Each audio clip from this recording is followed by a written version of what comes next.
So let me begin by introducing Rudy. He has his own Wikipedia page. That's a goal I think we all aspire to, but he's there.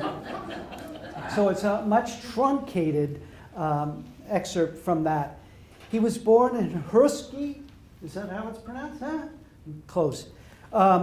Czechoslovakia in 1929. His father received a German education, his mother a Czech education. He was introduced to philosophy in high school, but his studies and freedom were cut short in May 1st, 1949, when he had to go into hiding in the secret room of his father's apartment because the communist authorities were after him. He stayed in that room for 5 years. In May 1954, with the help of his father, he escaped Czechoslovakia while hiding in a coffin in a coal car covered with vinegar and mustard. Understandably, Professor Krejci is known for his lifelong battle against two of the 20th century's ideologies, Nazism and communism. He continues to speak out for intellectual and cultural freedom, even as personal safety and freedom have been threatened repeatedly. He's the founder of the Philosophy and Humanities program at the University of Alaska Fairbanks and founder of the College of Arts and Sciences at the University of Alaska, its first dean, by the way, in 1975. His career with the university almost came to an end during a politically divisive period with the former University of Alaska President William Ransom Wood.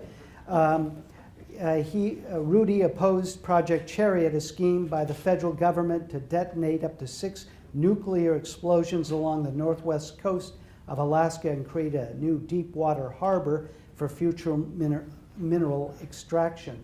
He survived that, and in 2009, Governor Sean Parnell presented him with the Governor's Award for Humanities and, quote, distinguished service to the humanities in the state of Alaska. Please welcome Professor Rudy Krejci.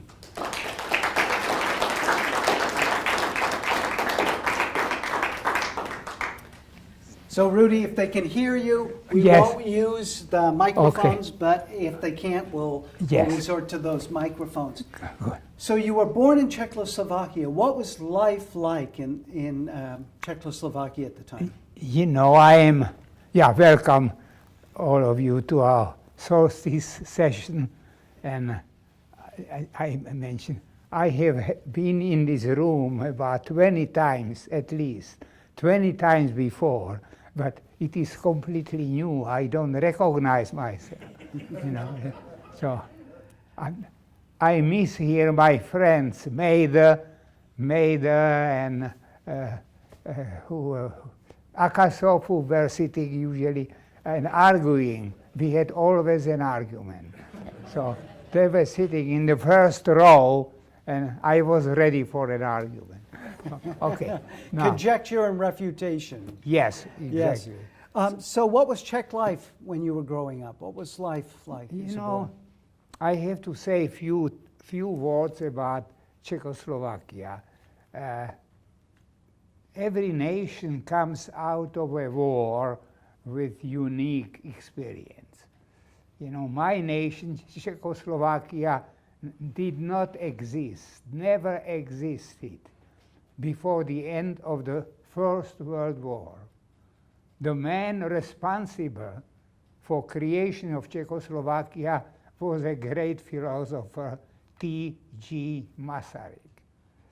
He, through his friends in the West, was able to convince the Western allies and also enemies of Czechoslovakia that Czechoslovakia will be a vital state in Europe. So I was born into a new state which regained its existence after 300 years.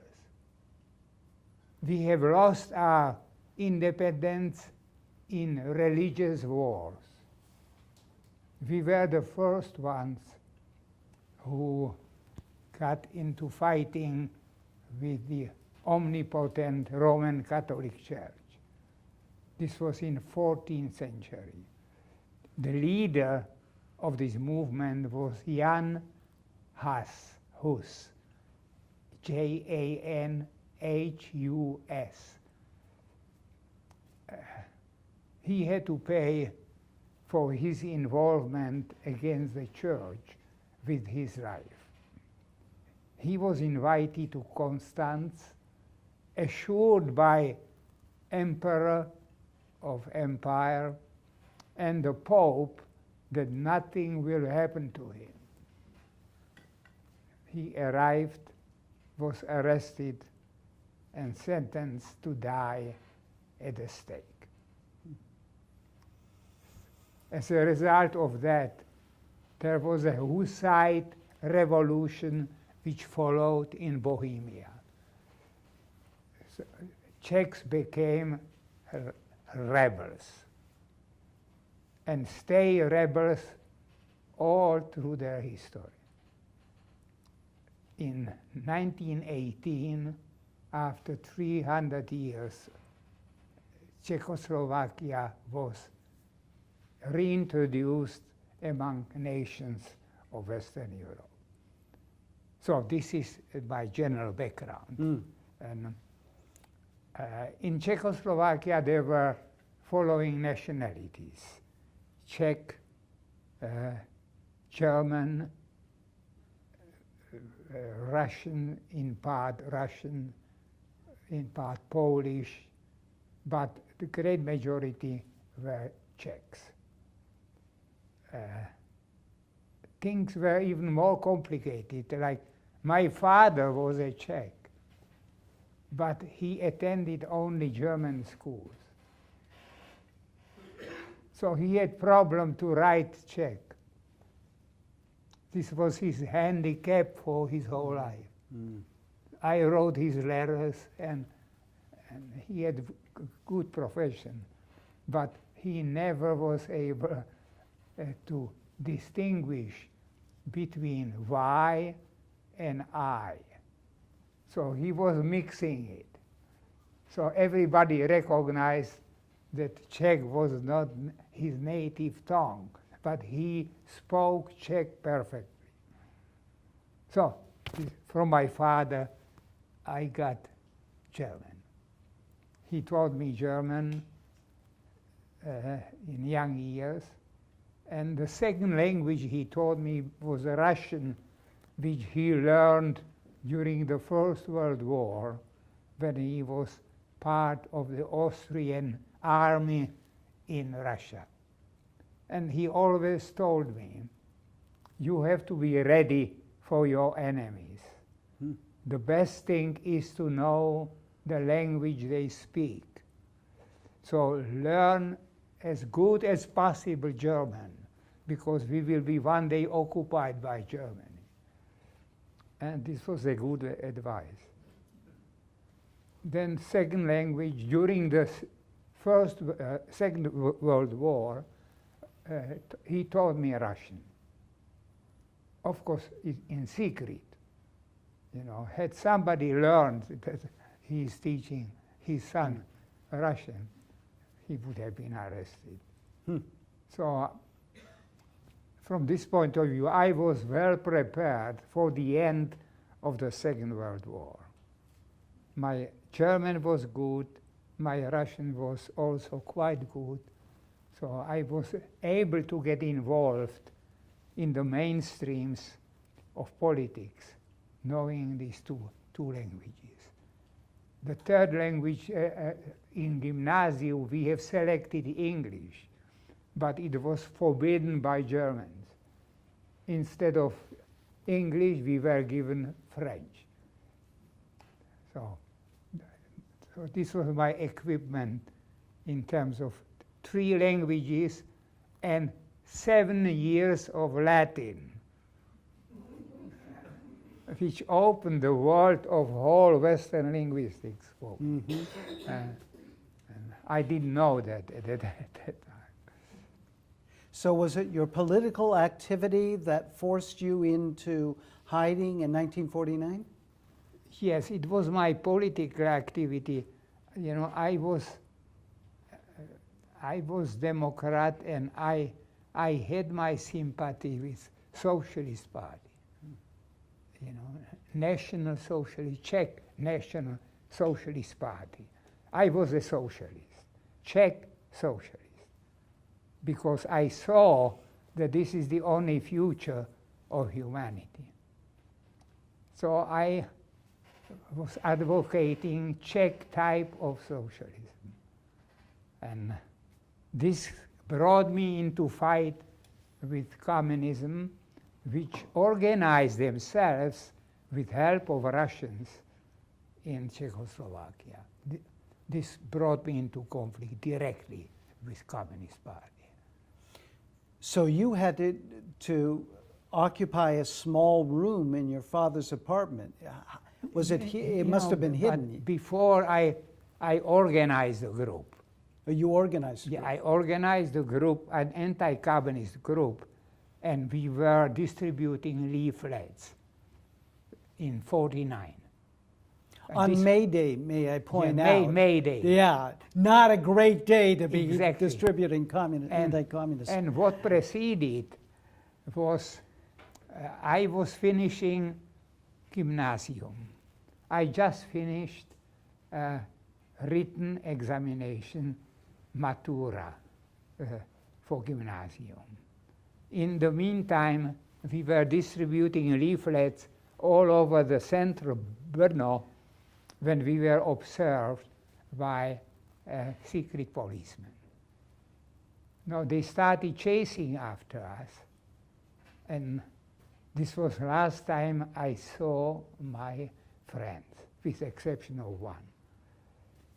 Next day, I was not sure what happened. So I was lucky to meet one of my friends who was coming to our house. And he told me, have you seen the other friends? You know, Bob, one of us, was captured by police. So we gave him about few hours before they get the names out of him. And this is exactly what happened. By beating him, you know, he disclosed all other names. So we didn't know what to do. I have decided to go to see another friend who was not involved and stayed in his winery's house in suburb of Brno. And it was here where my father came. But in the meantime, what happened? Police had an exact description on my clothes, and I anticipated that. So I decided to send one of my friends to our house, asking my parents to give him clothes and some money and a railway card, which enabled me to travel for free all over Czechoslovakia. My friend went into the apartment in center of Brno, rang the bell, door opened, and he said, Mr. Krejci, I have a message from your son. And I said, come in, young man. This was secret policemen who already awaited me. Oh, my friend knew that he has to tell them why he was coming. He told them, and the secret policeman, luckily enough, was the only one who was during the lunch hour in the apartment. My father was able to convince him for money and for fruit and everything, just to give to my friends everything he was asking for. So he gave him clothes, money, and everything. And before he left, he told me, if you mention to anybody what transpired here, I will come and shoot you. So my friend, when we met 2-3 hours later, was still shaking. And he gave me money, and this was the last time I saw him. He's a judge in Czechoslovakia. He still doesn't want to see me because he cannot forget those moments. And so I stayed in the vineyard with my friend, and my father came in. He was told where we were, and he came and told me, so boys, what do you want to do now? You cannot finish your matura. You cannot finish your examination in gymnasium. We have forgotten it already. So I asked my father what he would suggest. And he said, so as I see it, and there was a candle in the middle of the table. You look at the candle. What do you see at the candle? I see there is a dark spot underneath. He said, yes, thank you.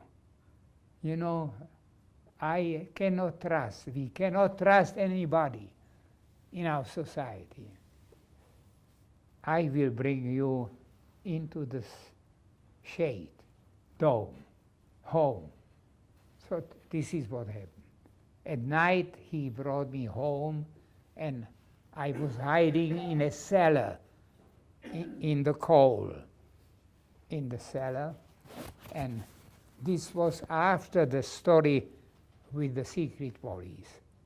And secret police made an agreement with my parents that when they hear something about me, they will be told by secret police. Of course, nothing ever came in. On the other hand, secret police was coming every second, third day to ask my parents if they heard from me, and telling my parents if they heard from me. So it was a kind of good cooperation. And I was on a toilet hiding, and I heard their talk when the secret policeman came into the apartment. So it started with 1 week, lasted altogether 5 years. During that time, my health was deteriorating, and I had to do something about it. So after 5 years, and this was after great hopes, when Stalin died, 1953, that there will be a radical change in Russian society. Nothing happened. So all these hopes turned into nothing. So after 5 years, my father came with a brilliant idea. The only way, and this is after I tried to hijack a plane. Hijack a plane? Did you know how to fly? Yes. Yeah. Oh, well, that's good. Hijack a plane. Then another plane, which was supposed to bring me to Austria, I did not succeed. So returning home, I was still planning what to do. Then there was a plan I conceived for Donau River to have a boat, submarine boat. Until I learned that there are obstacles in Donau River which would stop me when I come to it. So I have given up on that, and my father came with an idea. I will I will load you into a railway train which carries coal from Moravia to Italy. We have to do the whole work at night. And the work will consist of inserting a coffin which is made out of parts into the coal. After you dig up a hole in the coal, you put a coffin into it, cover the coffin with coal, and leave an opening through which you get into the coffin when you are on the train.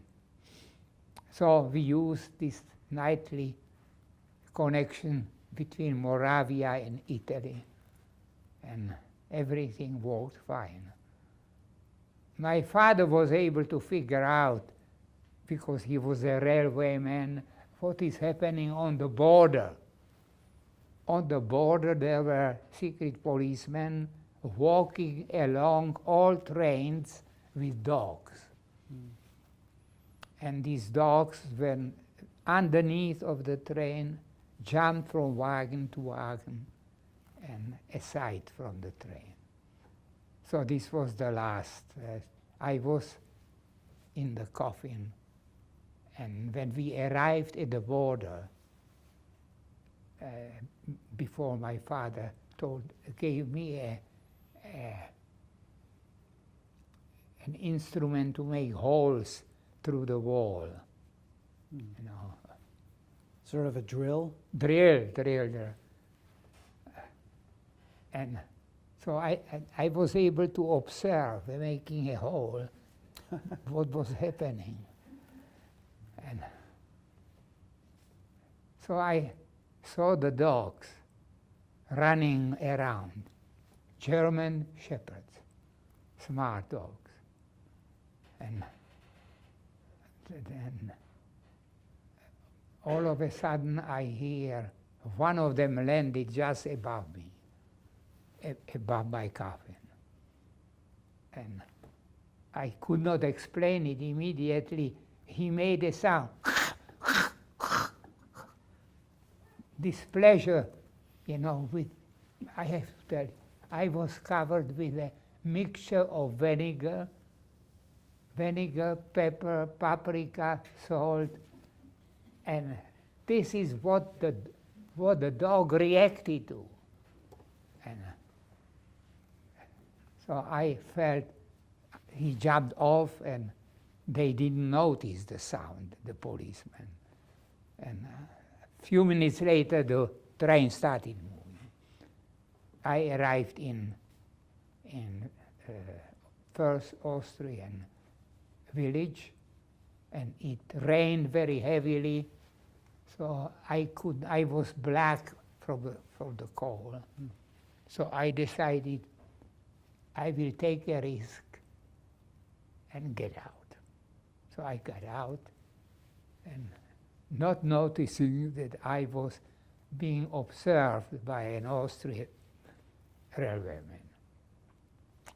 This railwayman came to me and told me, "You need some help." I sure do.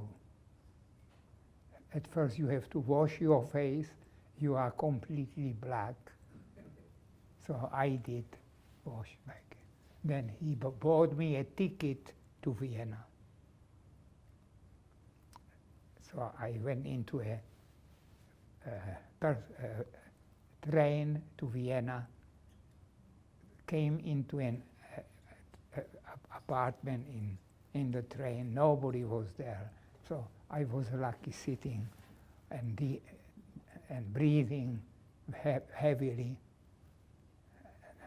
All of a sudden, the door opens. 2 Soviet soldiers entered the compartment. I was afraid that they will hear my heart beating. And so I covered myself with a coat, and since I understood Russian, I understood that they were all excited to go to Vienna for entertainment. So they didn't care about you. No, Yeah. they did not care about me at all. In Vienna, they got off the train, and I was in Vienna.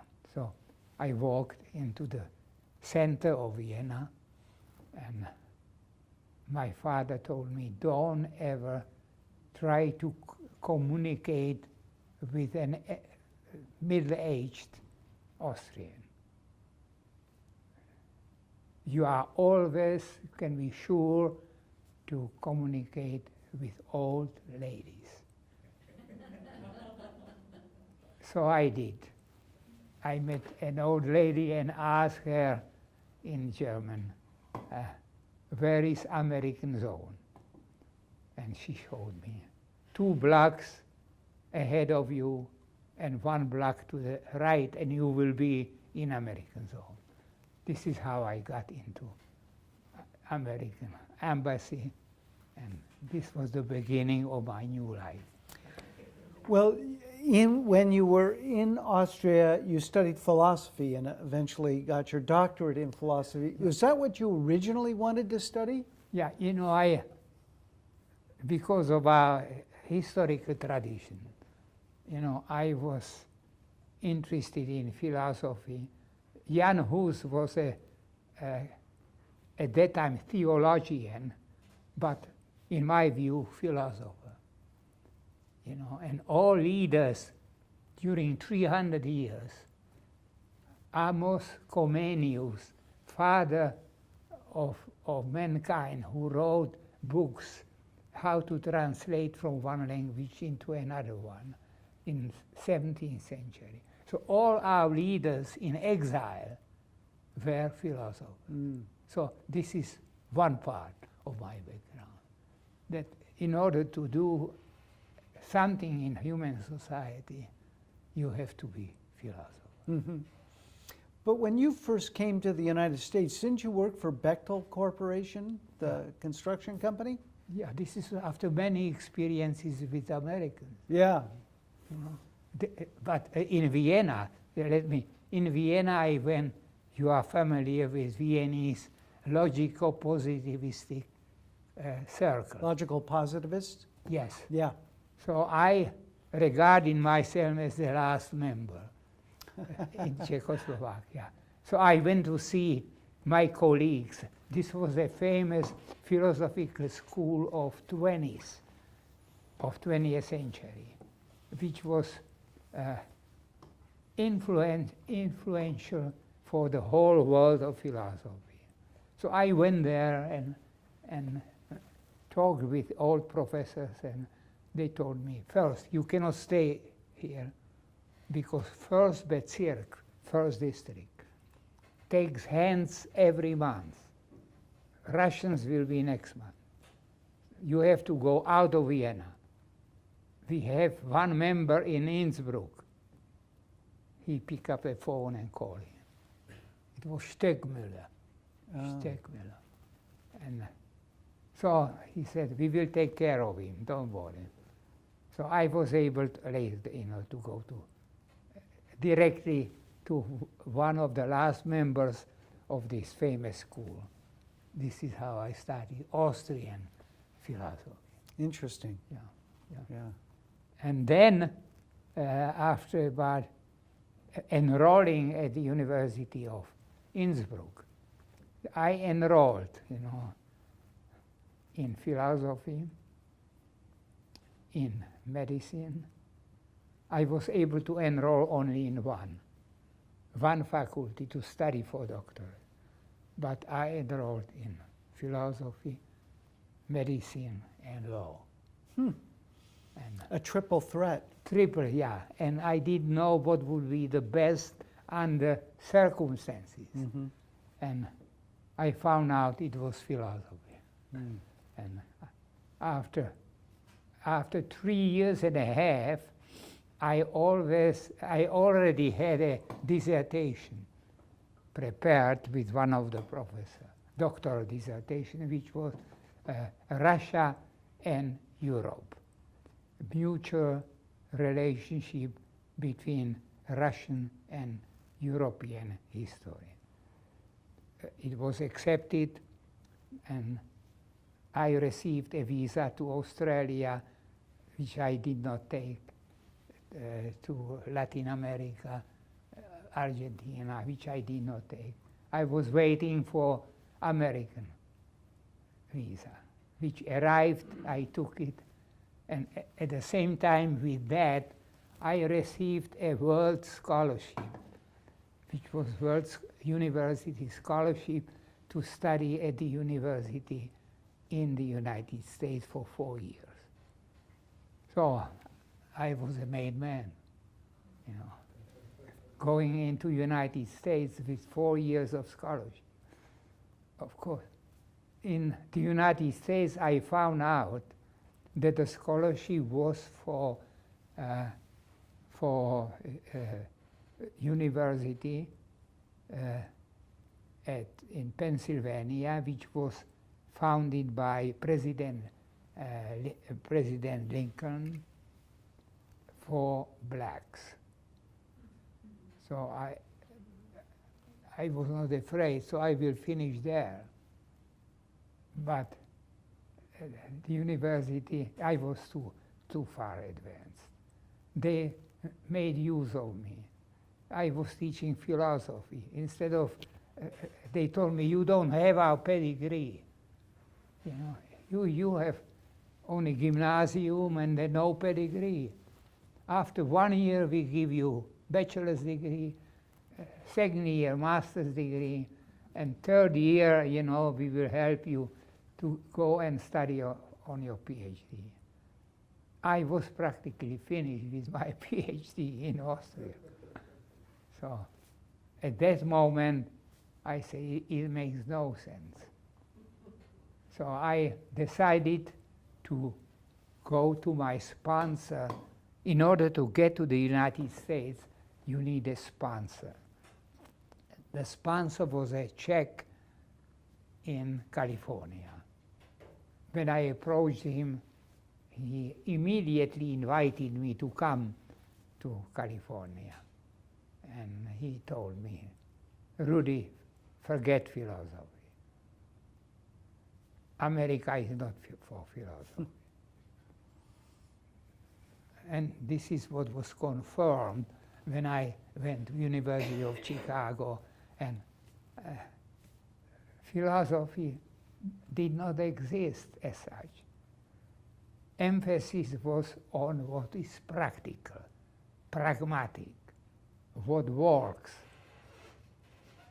So when I came to San Francisco and approached few universities, I saw there are 1, 2 professors of philosophy, and they already have number 3, number 4 when they get a position, and they are their friends.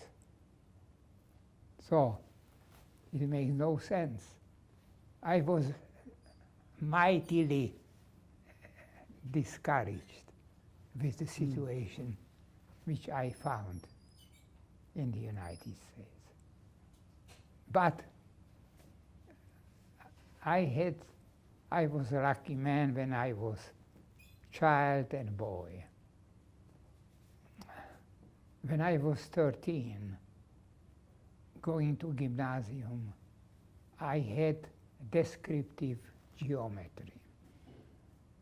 My father helped to build houses for all his brothers, but he did not know how to design a house. So he arranged everything that the house was built, but he didn't know what kind of house was to be built. In my 13 years, I knew how to design a house, floor, side walls, roof. And with this plan, my father went to see a builder, and he built a house.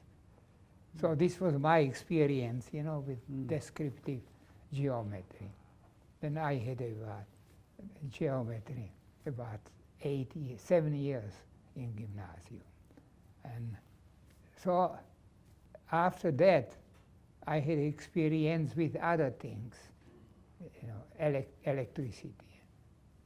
So worked with one electrician during the summer. And so when I came to San Francisco, and then I found out there won't be anything in academic fields.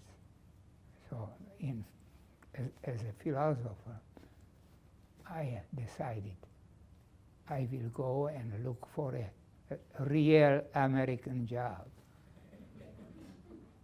So I found few night jobs. Next to night jobs, I was looking, and it was the year 56, 57, during the first Russian Sputnik. I was working in a restaurant of my sponsor when people from Bechtel were coming for lunch.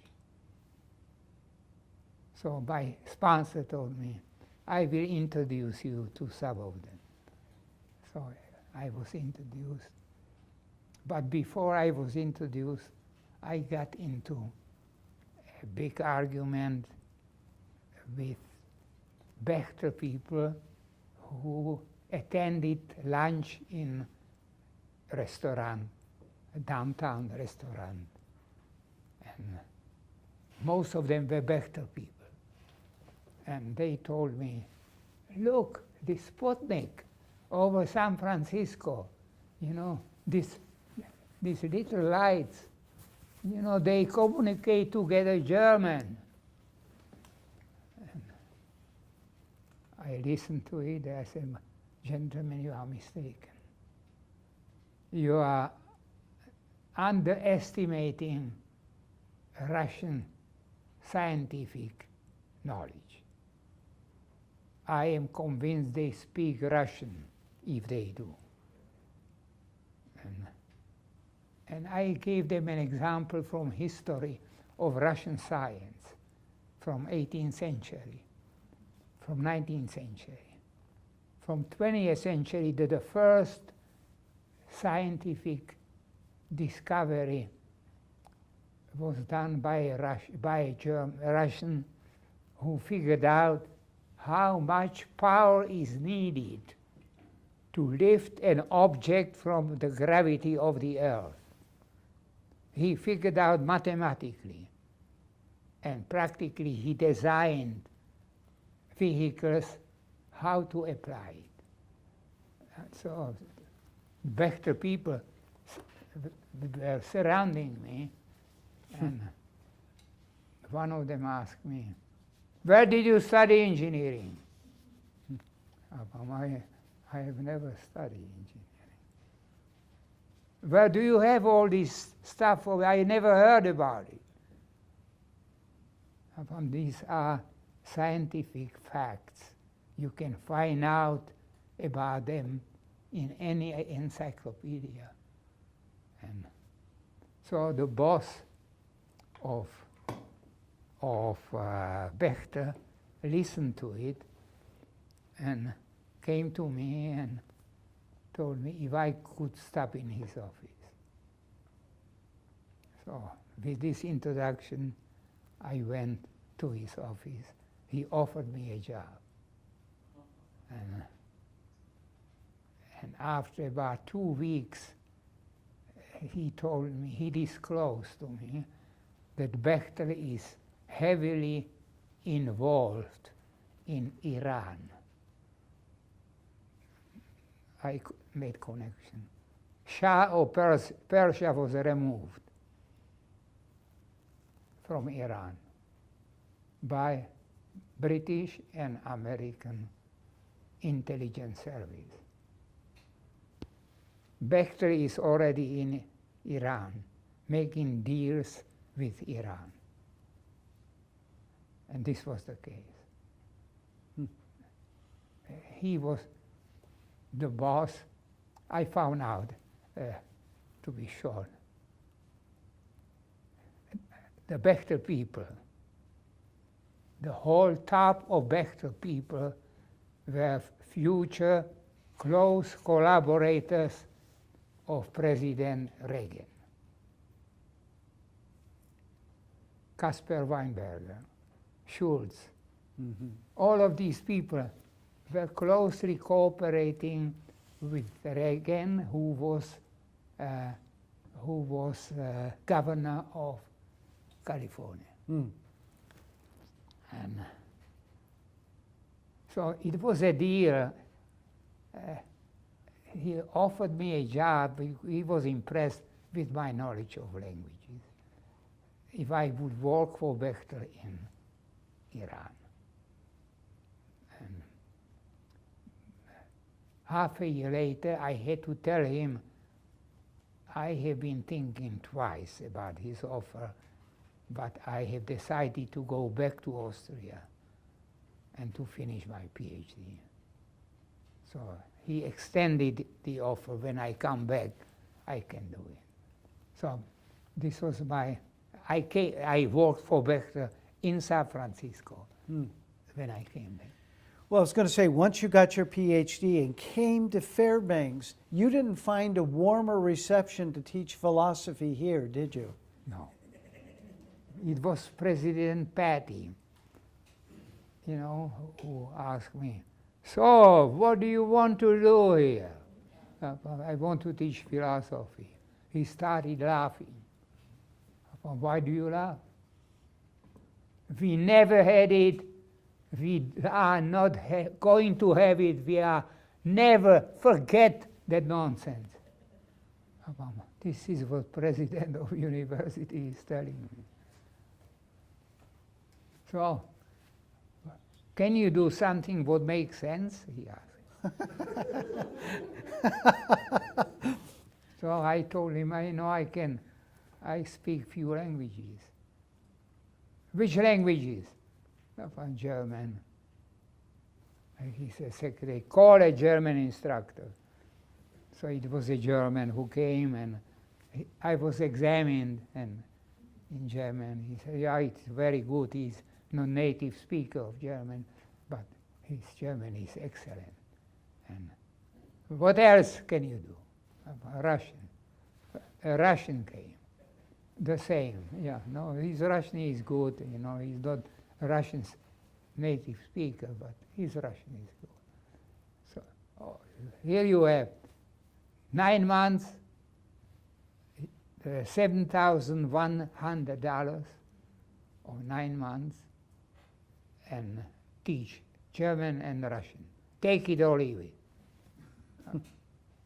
I take it. So this is how I ended. Yeah. So, what was it under Wood that eventually you were allowed to? Because this is a time of growth. This is in the early 60s. Patty was right? the last president. Yes, he left just after you, right? After him came Dr. Wood. And Dr. Wood listened to me. And then I was working immediately on program. And when I brought a program of philosophy, he told me, you know, I don't understand your language here. All these phony names, you know. Could you write it in a poetic form? In a poetic form? I never wrote a poetry. He said, so, but I wrote a program in philosophy, 2 pages in poetic form. He read it and told me, I hope you are a better philosopher than poet. So, thank you.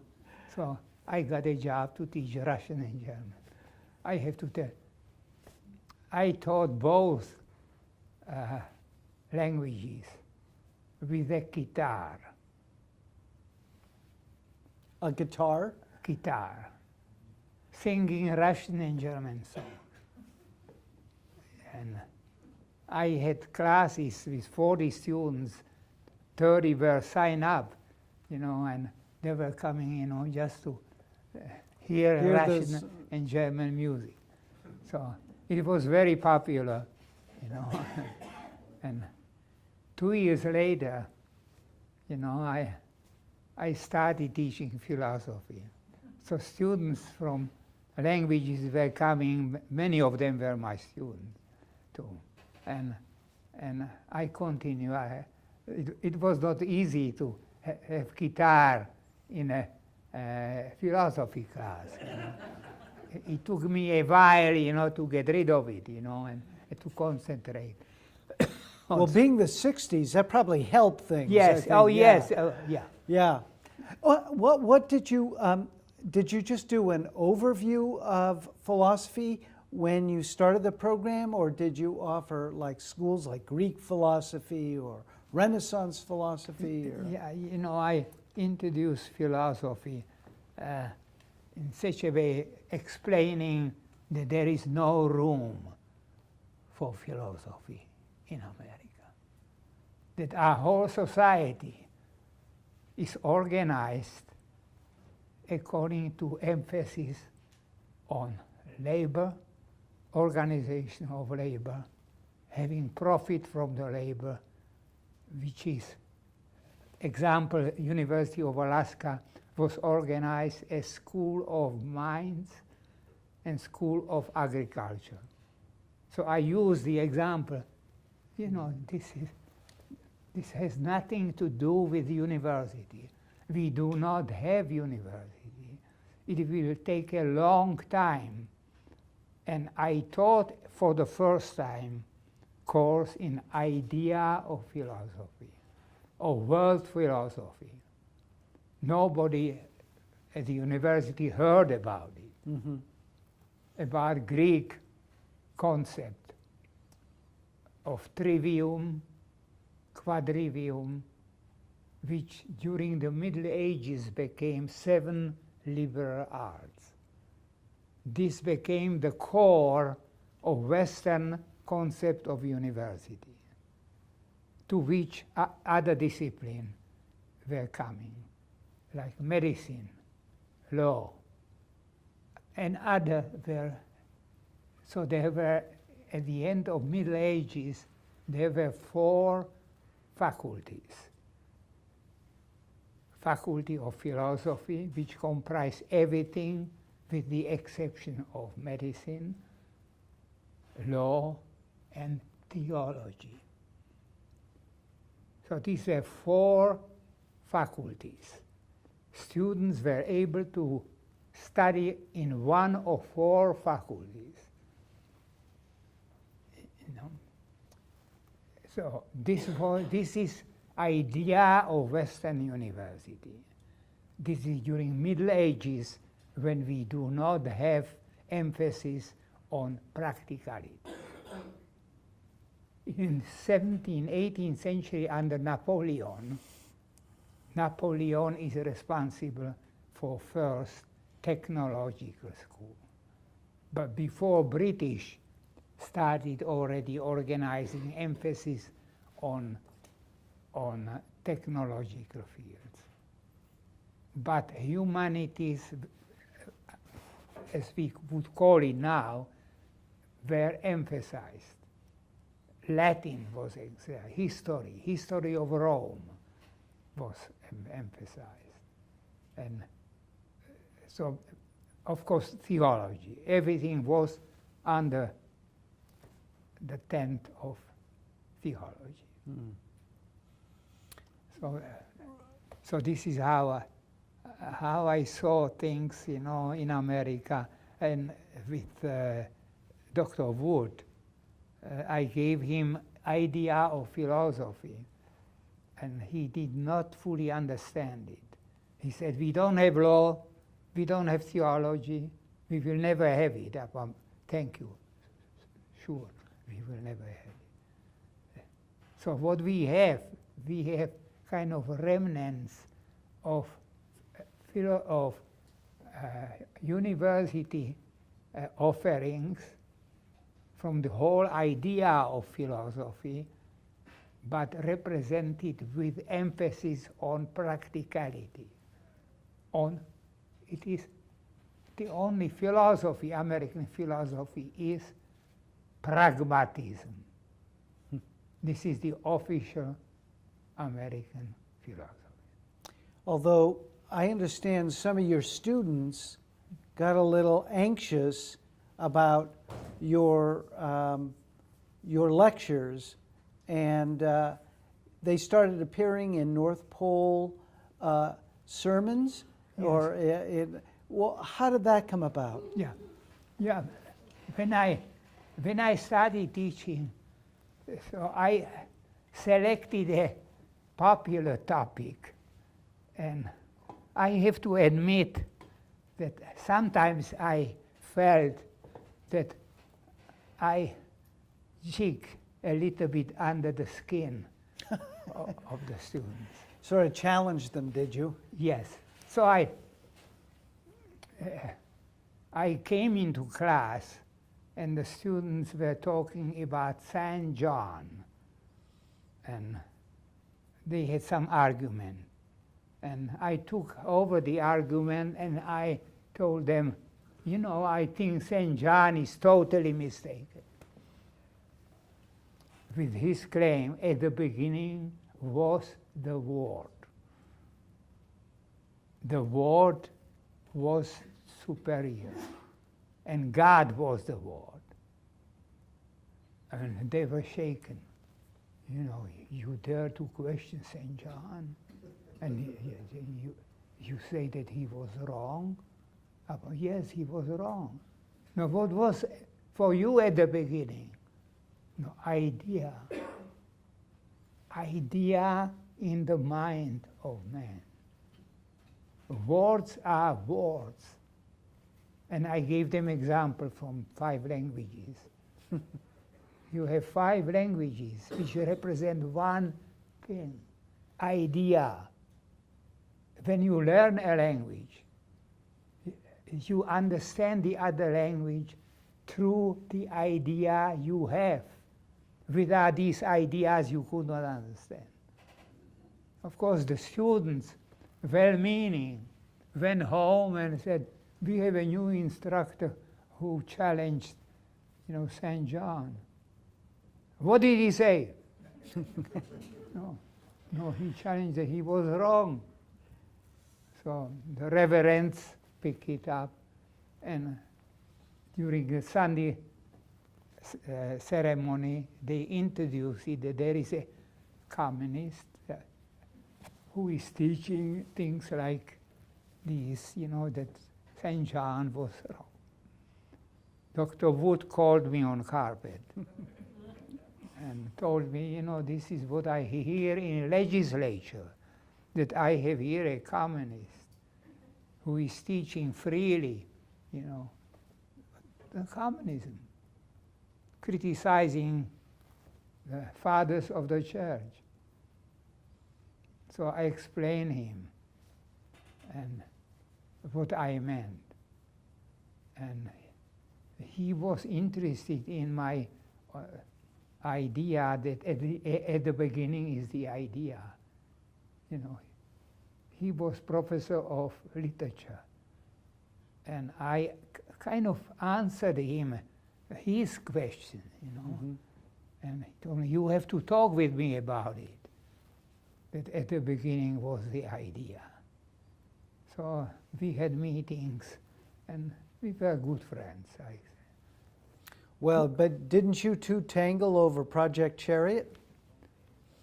Until 62, Project Chariot. I don't know how many of you are here who remember Project Chariot. Yeah. Yes. Yeah. Yes, sure, Carl. So Project Chariot gave a new hope to Alaskans, that they can really make it overnight very fast when they subscribe to Project Chariot. Project Chariot was a project to explode I think 5 atomic bombs at, above Kotzebue and dig an artificial harbor. And this was to be done under leadership of famous physicist Edward Teller? Edward Teller, yeah, who became my good friend, and he was Hungarian, and so he was coming here and checking with people, you know, who were opposed. He invited me for lunch when he learned that I am opposed. And we parted our way because he could not convince me. My closest friends were Professor Pruitt and Professor Virik. Professor Pruitt was my student in Russian when I was teaching Russian. He wrote, he was mammologist who wrote papers for Russian papers. So he was the leader of the whole group, Professor Pruitt. Professor Virik was another one. And so there were about 4 or 5 people. They lost their jobs over it, didn't they? Yeah. Yeah. So it was very popular among reverends. They were recommending it. Money was coming to Alaska. So most Alaskans were excited. And so we were in a minority of very few people. And Dr. Wood decided to fire Dr. Pruitt and Dr. Virik. No, Virik was at the institute. But practically all those involved were fired by Dr. Wood. I was the only exception. I don't know how I survived, because when I was introducing philosophy, this was, which he approved, I was fighting for Project Chariot. But all these years we were friends and fighting each other. So I was lucky, again, lucky in my life. I survived as the only one. I have to tell you, for 30 years I was giving lecture right here in Geophysical Institute and all over the campus in scientific institutes. I always reminded my professors that it has been 5, 10, 20, 30 years since Project Chariot resulted in firing of Dr. Pruitt, Virik, and others. When are they going to stand up and ask university to review the whole case? For 30 years, whenever I mention it, this was the answer. This was the answer of my colleagues. I could not do much more until 1993, when I became chairman of honorary degree committee. As a chairman of this committee, it was not easy, but I was able to get a majority of 1 vote, and by twisting arms. And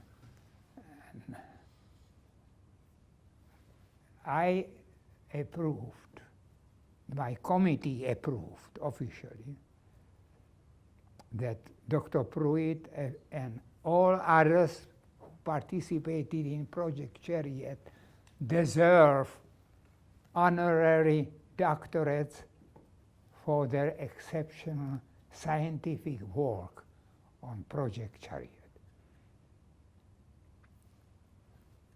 As soon as this was out, we had a chancellor who was a lady, Lady Wadlow, Joan Wadlow? John Wadlow. He immediately ran to other President Commissar, beautiful name, Russian name, Commissar. and President Commissar picked up the phone and told me, "So Rudy, I have a latest news from you. You are going to organize a great party for people who participated in Project Chariot. I tell you one thing, as long as Dr. Wood is in the community, forget it. This is my last word. I expect you will follow my desire." So, usually you would follow the desire of the president. I am a Czech rebel. I decided to call Juno, my former students who were senators and in important positions.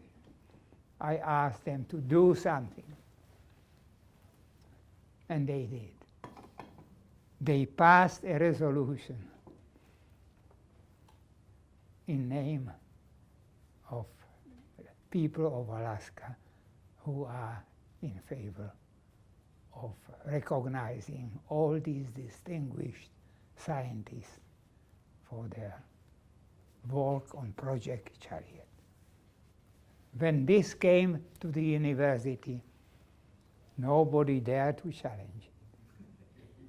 So we had, Dr. Wu did not come, to the celebration. Otherwise, everybody else was there. Dr. Viering, Dr. Pruitt with his wife, and all others were present. So this was, at the end, it was my personal victory. So I am glad I did it, and I could not do otherwise if I have another opportunity. Rudy, we're drawing close to the end of our time, but I have to ask you, you were friends with one of my heroes, Sir Karl Popper. Yeah. And he wrote a very influential book called The Open Society and Its Enemies. Yes. And I'm wondering, the idea then behind that is that, the police state and the ideas of thinking there's a teleological end to everything justifies a lot of political action. And I'm wondering if, first off, if you'd share a little bit about knowing Popper and some other philosophers that influenced you, but don't you think their views are still quite relevant today? Yeah, Popper, whom I knew for many years, he was my most influential philosopher on me. I regarded him as my friend, and we had our fights too,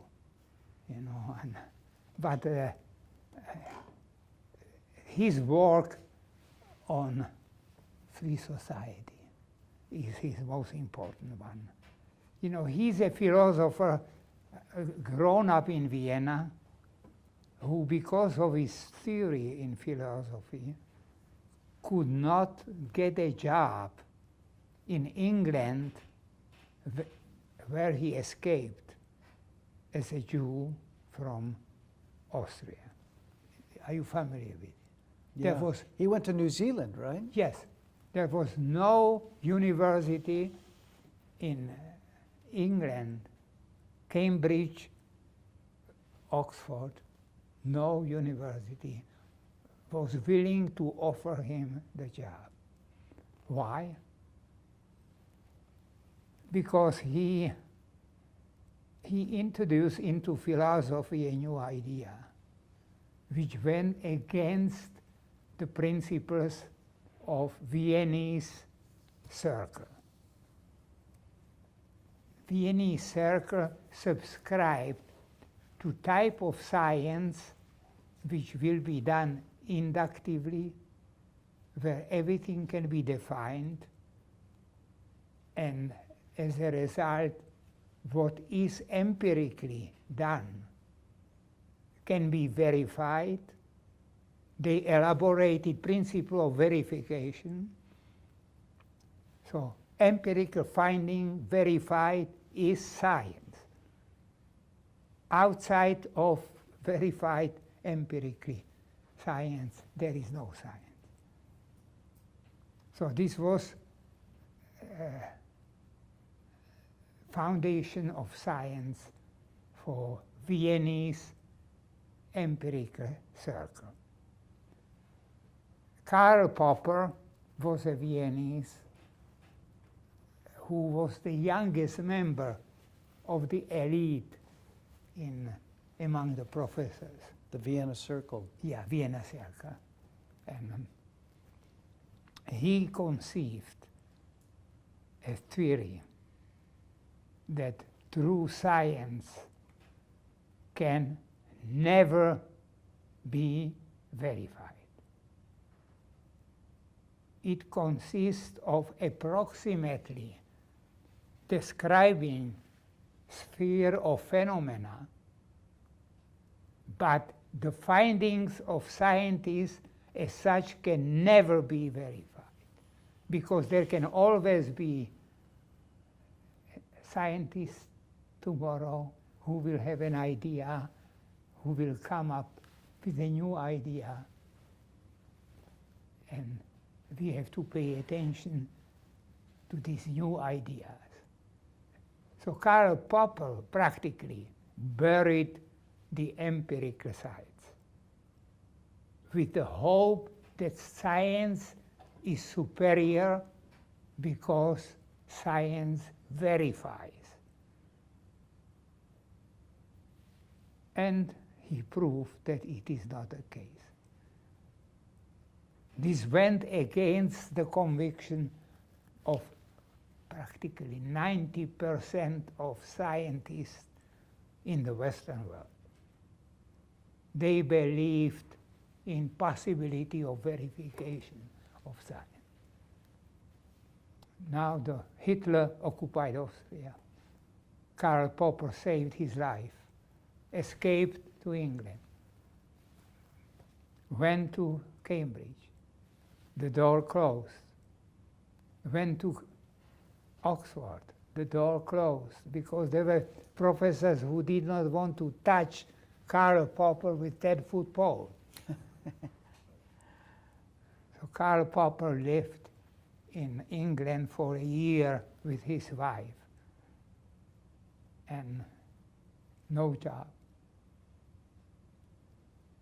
Finally, he wrote to New Zealand, and he got an offer to come to New Zealand when he was able to stay for the rest of the war.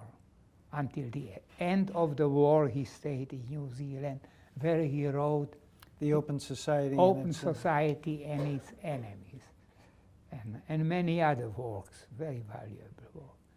In 1945, his wife wanted to get back to Europe, he too. So they came back to Europe, and Karl Popper found out that it is not much better, that he still has the door closed. The old professors are sitting in their positions and protecting their position. So Karl Popper decided to build his own department of philosophy at London School of Economics, which became the most famous school of philosophy in the second half of 20th century. Kind of reminds me of a philosophy professor from the University of Alaska Fairbanks. Yeah, I was lucky to meet Karl Popper, and it was 1968 when I was planning to go to see my parents in Czechoslovakia. And I was ready to go. Then one day before I met Karl Popper. Mm. And he told me, no, you would be foolish to go, you know, it is very dangerous. In the meantime, I talked with my dad, and he told me, don't dare to come. But we came together with Karl Popper. Karl Popper introduced me to Bertrand Russell. Huh. Yeah, and never forget Bertrand Russell. He was shocked that I am teaching philosophy in Alaska. He said, "What, in igloos? In igloos? And who are your students? You know, they have no idea about philosophy." He was pretty close, you know, with his statement. But I explained him that there is a university. He said, I don't doubt the university. I didn't want to get into nitty-gritty discussion about university. But I said, I am teaching philosophy. So he accepted it. I'm teaching philosophy. Bertrand Russell and history of Western philosophy, and empiricism, British way of thinking. And then when we were shaking the hands with Bertrand Russell, he was 99 years old. So he grabbed my hand, and he was holding my hand and never let it go. He was a little bit like Trump. Like Trump? Okay. But he was holding my hand, and I didn't know what to do. Bertrand is holding I cannot escape. And he was holding, and then Karl Popper came and took his hand and moved it. So this is how I was saved by Karl Popper. Karl Popper, yeah. Yeah, so Karl Popper was a great independent thinker. Mm. As you are. So I want to thank you so much, Rudy Krejci, for spending the evening with us this evening. So Thank you. please give a round of applause. Oh, you stay there. Yeah. Yeah.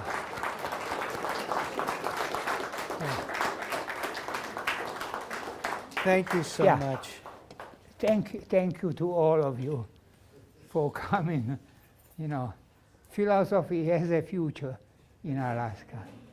I see it now, as it always had among all nations.